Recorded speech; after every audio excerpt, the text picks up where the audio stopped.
एक बार एक साधु महाराज तपस्या करते रहते हैं। तभी वहाँ से दो सहेलियाँ खेलते हुए निकलती है।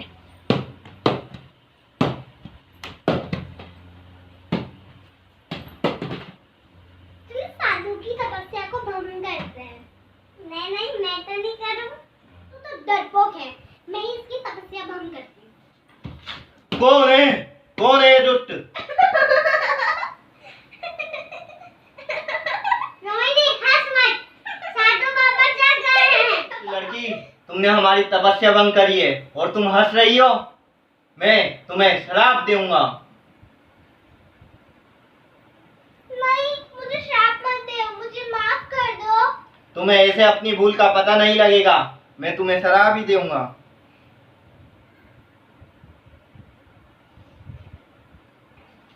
जा लड़की, तू अब अमावस्या की रात को हमेशा नागिन बन जाएगी। आज अमावस्या है, आज से ही तेरा रूप हर अमावस्या को बदल जाएगा। पापा, ये मुझे क्या हो गया है? मेरा रूप तो नागिन जैसा बनने लग गया है। मुझे माफ कर दो। ये अब संभव नहीं है। तू हर अमावस्या को इसी रूप में आ जाएगी और ये रूप का उपाय तेरे पे ही निर्भर करेगा। कुछ समय बाद उस लड़की की एक लड़के से मुलाकात होती है और फिर उन दोनों की शादी हो जाती है।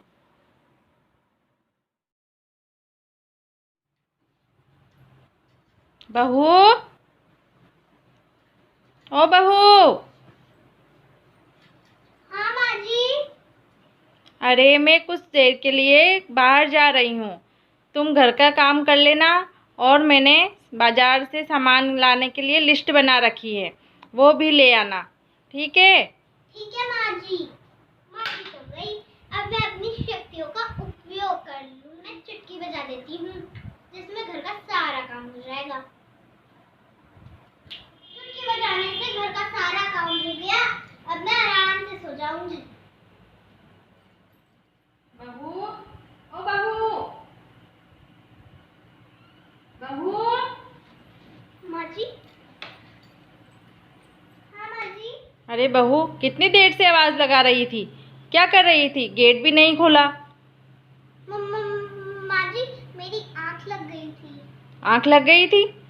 मैं तो अभी गई थी। इतनी सी देर में तुम सो भी गई? और मैं तुम्हें कुछ काम बता के गई थी, तुमने वो कर लिए? हाँ माँ जी। इतनी जल्दी कर लिए? हाँ, अमावस्या की रात है। मैं अपने नागिन रूप में आ जाऊंगी। अब मैं क्या करूं? मुझे तो कुछ समझ में नहीं आ रहा है। मैं अपने पति को बताऊं या ना बताऊं? वो मुझसे बहुत प्यार करते हैं।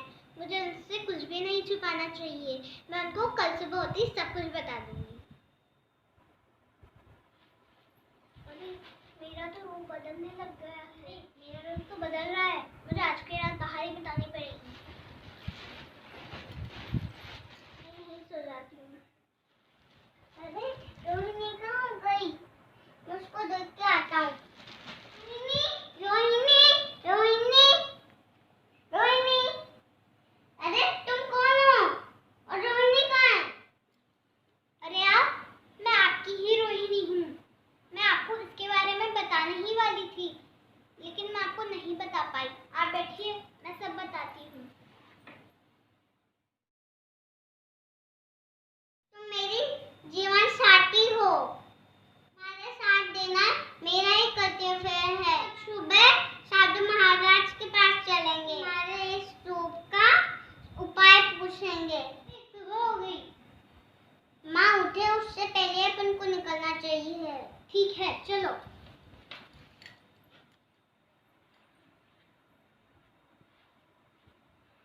प्रणाम साधु महाराज। आयुष्मान बच्चा। मैं वही लड़की हूँ जिसको आपने श्राप दिया था। महाराज, मेरी पत्नी ने मुझे सब कुछ बता दिया है। महाराज, आप इसका कोई उपाय बताइए। बेटा, इसका ये रूप तब तक था जब तक ये किसी को सच नहीं बता देती। इसने तुम्हें ये सच बता दिया है, इसलिए इसका रूप ये आज से ही खत्म हो जाएगा।